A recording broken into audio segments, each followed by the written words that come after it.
জয়গুরু বন্ধুরা, আজকে আবার আরেকটি সমকামিতার ভিডিও নিয়ে আপনাদের সামনে হাজির হলাম।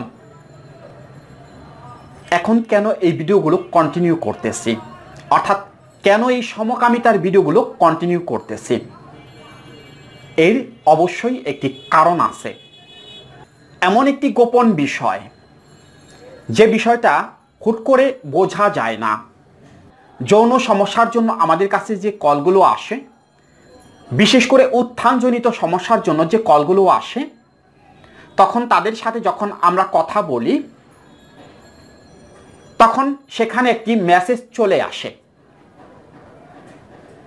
যা সেই রোগী বা সেই লোক ইতিপূর্বে প্রকাশ করেনি।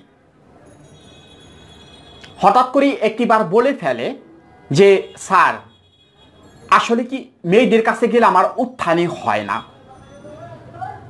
কেন জানি ভালো লাগে না। তখনই তো আমরা বিষয়টা বুঝতে পারি যে আসলে তার সমস্যাটা কোথায়, সে কি সমস্যায় আক্রান্ত, তখন তার সঠিক চিকিৎসাটা করা যায়। আর যদি গোপন বিষয়টা না জানা যায়, এই যে যেমন বললো এক পেশেন্ট যে স্যার মেয়েদের কাছে গেলে আমার উত্থান হয় না, বা অনেকে আছে এই বিষয়টা গোপন রেখে বলে যে কেন জানি আমার উত্থান হয় না, এমনি ঠিক আছে কিন্তু কেন জানি উত্থান হয় না। তখনই তো আমরা বিষয়টা বুঝে ফেলি যে আসলে এর প্রবলেমটা কোথায়, কেন উত্থান হচ্ছে না। উত্থান না হওয়ার অনেক কারণ থাকে। যারা মানসিক সমস্যায় আক্রান্ত, যারা ডিপ্রেশনের রোগী, তাদেরও উত্থান হয় না। আবার যারা সমকামী, তাদের তো উত্থান হওয়ার কথাই না। তাহলে এই বিষয়গুলো তাদের সাথে কথা বলে জেনে নিতে হবে। ওই শিমুলমূল শতমূল অশ্বগন্ধা দিয়ে এই রোগীদের কি চিকিৎসা করা যাবে? এদেরকে কি ওষুধ দিলে কোনো কাজে লাগবে? কোনো কাজে লাগবে না। আগে জানতে হবে তার সমস্যাটা কোথায়। সেই জন্য বারবার এই সমকামিতার ভিডিওগুলো আপনাদের সামনে নিয়ে আসি। অর্থাৎ আমরা চাচ্ছি এখান থেকে আপনাদেরকে বের করে নিয়ে আসার জন্য, উইদাউট মেডিসিন, কোনো ওষুধ ছাড়া আপনারা কিভাবে এখান থেকে বের হয়ে আসবেন, সেই তথ্যগুলোই আপনাদের সামনে শেয়ার করার চেষ্টা করি। গতকালকে এক পেশেন্টের কাউন্সিলিং করাইতেছিলাম আমি। কাউন্সিলিংয়ের এক পর্যায়ে তাকে যখন আমি পোশাকের পরিবর্তনের কথা বলতেছিলাম, অর্থাৎ তার চাল চলন আচার আচরণ থেকে তার যে পোশাক পরিচ্ছদ আছে তার পরিবর্তনের কথা আমি সেই পেশেন্টকে বলতেছিলাম, সেই পেশেন্ট হঠাৎ করে আমাকে কোশ্চেন করে বসলো, স্যার পোশাকের সাথে এর সম্পর্কটা কি? অর্থাৎ আমি যে সমকামী, আমার নারীদের ভালো লাগে না, কিন্তু এখানে পোশাকের সাথে সম্পর্কটা কি? অর্থাৎ আপনি পোশাক চেঞ্জ করার কথা বলতেছেন, আপনি এইরকম পোশাক পরার কথা বলতেছেন, এগুলো পরলে আমার লাভটা কি হবে? সুন্দর একটা কোশ্চেন, সুন্দর একটা তথ্যভিত্তিক প্রশ্ন। এই প্রশ্নেরই সমাধান দেওয়ার জন্য আজকে আপনাদের সামনে আমি হাজির হয়েছি।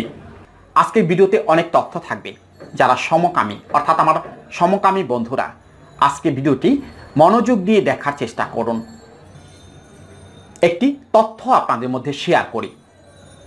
আপনারা কি জানেন যে পোশাকের সাথে মনের পরিবর্তন হয়?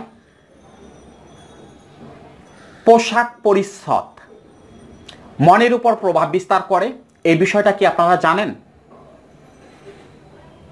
না জানলে একটু গুগলে সার্চ দিয়ে দেখে নেবেন। এর জন্য অনেক গবেষণামূলক তথ্য আছে। পোশাক পরিচ্ছদ কিভাবে মানুষের মনকে পরিবর্তন করে।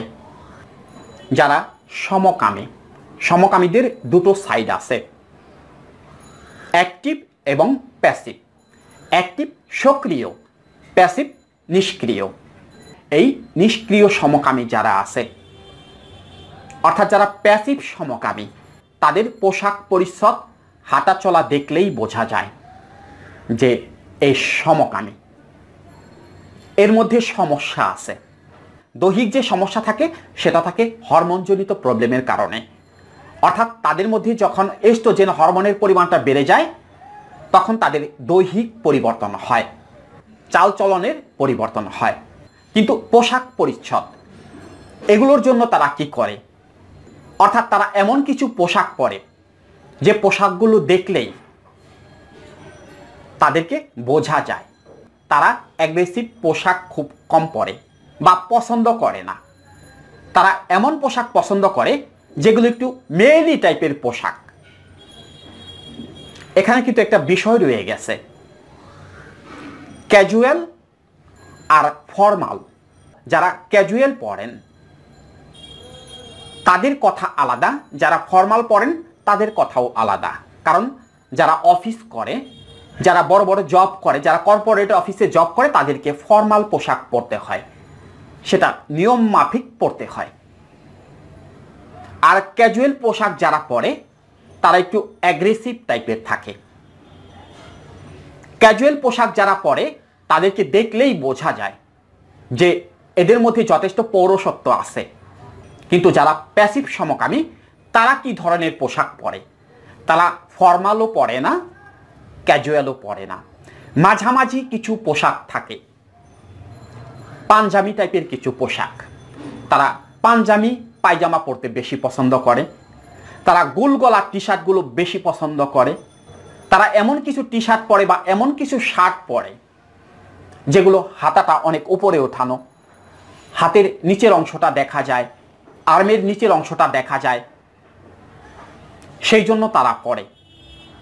আবার কিন্তু এই আর্ম দেখানোর জন্য এক ধরনের পুরুষরা কিন্তু পরে, সেটা কারা, যারা জিম করে, যাদের মাসলস দেখানোর জন্য পোশাক পরে। তারা কিন্তু আবার সমকামী না, তারা কিন্তু নিজের ফিগার দেখানোর জন্য, নিজেকে কতটুকু অ্যাগ্রেসিভ করে তুলেছে, নিজের পাওয়ার দেখানোর জন্য তারা ওই রকম পোশাকগুলো পরে থাকে। অর্থাৎ কিভাবে তাদের বডিটা দেখা যায়, যে বডিটা তারা এত কষ্ট করে তৈরি করেছে সেই বডিটা কিভাবে দেখা যায়, তারা সেই পোশাকগুলো পরে। কিন্তু যারা প্যাসিভ সমকামী তারা বডি দেখানোর জন্য না, তারা ওই রকম বডি তৈরিও করে না, ওটা তাদের দেখানোরও প্রয়োজন নেই। তারা হলো অন্য পুরুষকে কিভাবে আকর্ষণ করা যায় এই রকম পোশাকগুলো পরে, যা তাদের দেখলেই বোঝা যায়। তারা এমন কিছু প্যান্ট পরে যে প্যান্টগুলো পরলে ব্যাক সাইডটা খুবই সুন্দরভাবে ডিসপ্লে হয়, তারা এইরকম পোশাকগুলো পরে। কিভাবে থাইটা বেশি দেখা যায়, আবার নিচের অংশটা খুব বেশি চাপানো হয়। এক কথায় মেয়েদের যে পোশাকগুলো আছে এরা সেই পোশাকগুলো বেশি ফলো করে। পারে না কাপড় পরার জন্য, পারে না থ্রি পিস পরার জন্য, যদি পারতো তাহলে সেটাও করত। কারণটা কি? কারণটা হলো তাদের মনের মধ্যে আরেকজন নারী সুপ্ত অবস্থায় বসবাস করে। তারা বাহিরে থেকে যদিও একজন পুরুষ মানুষ, কিন্তু ভেতরে তাদের সুপ্ত অবস্থায় একজন নারী বসবাস করে। ওই হরমোনটার কারণে, অর্থাৎ ওই এস্ট্রোজেন হরমোনটার কারণে তাদের মন মানসিকতা সম্পূর্ণ নারীর মতো হয়ে যায়। শুধু কি এই পোশাক আশাকে না, তাদের প্রত্যেকটা জিনিসে, প্রত্যেকটা কাজে, প্রত্যেকটা ক্ষেত্রে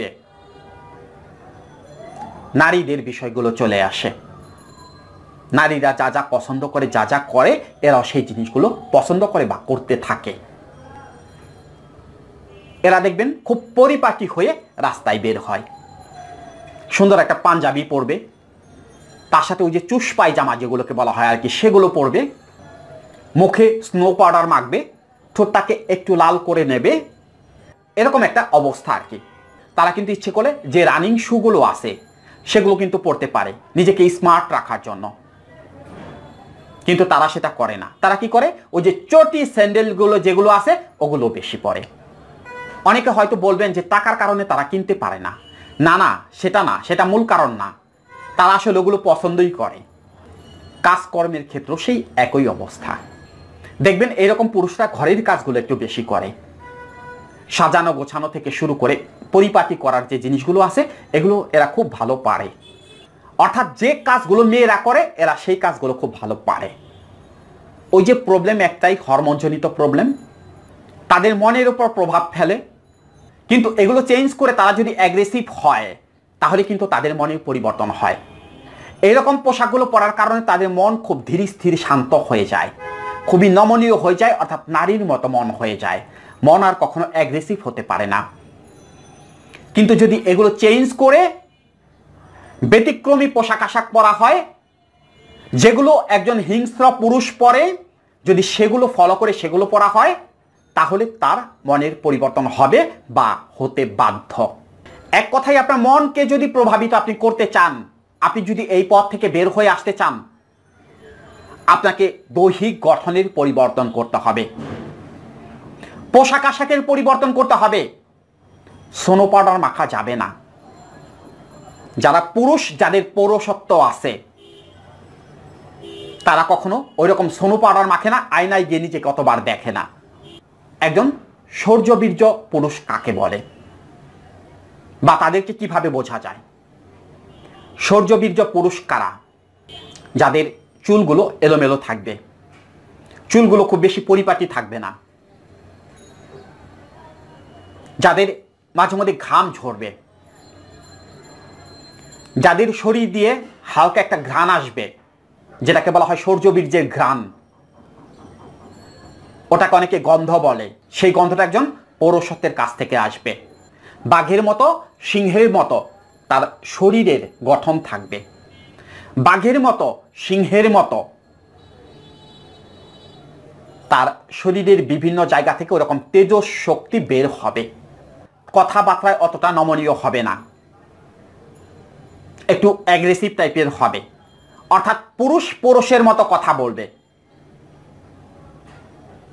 তার প্রতিটা পায়ের স্টেপ যেখানে পড়বে, সেখানে যদি 10 জন লোক থাকে, তারা যেন বুঝতে পারে যে না, একজন পুরুষ মানুষ এখানে এসেছে। ওই রকম রাগী না যে রাগী সবকিছু ধ্বংস করে দেয়, ওই রকম রাগী না, কিন্তু তাদের আচরণে বোঝা যাবে যে এর মধ্যে পাওয়ার আছে, এর মধ্যে শক্তি আছে, এই মানুষের মধ্যে শক্তি আছে। তাদেরকে কেউ কখনো সচরাচর একটা কথা বলার সাহস পাবে না। টাকা পয়সা না থাক, তবু সেই পুরুষকে দেখলে সবাই তাকিয়ে থাকবে, বিশেষ করে মেয়েরা তাকিয়ে থাকবে। যারা নমনীয় টাইপের পুরুষ, ওই যে অতি ভদ্র যেটাকে বলা হয় আর কি, সেই অতি ভদ্রলোকদের কি করা হয়? স্ত্রীরা, তাদের প্রিয় স্ত্রীরা তাদেরকে কান ধরে ওঠায় আর বসায়, শুধুমাত্র তাদের গেটআপের কারণে আর অতিরিক্ত ভদ্রতার কারণে। আর ওই যে দিনের মধ্যে 4 বার আয়নার সামনে গিয়ে চেহারা দেখে, চেহারা এটা সেটা মাখে, সেই জন্য তাদের স্ত্রীরা তাদেরকে ওই রকম ভাবে অনার করে না। গোপন তথ্য, প্রত্যেকটা মেয়েই চায় আমার স্বামীটা যেন একটু ব্যতিক্রমী হয়, এটা প্রত্যেকটা মেয়েই চায়। সেই জন্যই বলতেছি, মনকে পরিবর্তন করতে চাইলে আগে বাহ্যিক পরিবর্তন করতে হবে আপনাকে, আগে দৈহিক পরিবর্তন করতে হবে, আগে পোশাক পরিচ্ছদের পরিবর্তন করতে হবে। যদি আপনি নিজেকে পরিবর্তন করতে চান, আর আপনার এই পরিবর্তনটা কে করে দেবে? এর জন্য একজন টিচারের প্রয়োজন আছে, অর্থাৎ আপনাকে যে মোটিভেট করবে। আপনি যে প্রতিনিয়ত ভুল করে যাচ্ছেন, আপনি যে একটা ভুলের মধ্যে আছেন, এখান থেকে আপনাকে বের করে নিয়ে আসবে কে? একজন টিচার, অর্থাৎ একজন কাউন্সিলর বা একজন সাইকোথেরাপিস্ট। তিনি আপনার ব্রেনটাকে ওয়াশ করে দেবে, আপনার চাল চলন আচার আচরণ থেকে শুরু করে সব কিছুর পরিবর্তন করে দেবে একজন সাইকোলজিস্ট বা একজন কাউন্সিলর। অর্থাৎ এখান থেকে বের হইতে চাইলে, নিজেকে পরিবর্তন করতে চাইলে, নিজের মনের পরিবর্তন করতে চাইলে, সমকামিতার ভয়াবহ নেশা থেকে বের হতে চাইলে আপনাকে কাউন্সিলিং করতেই হবে।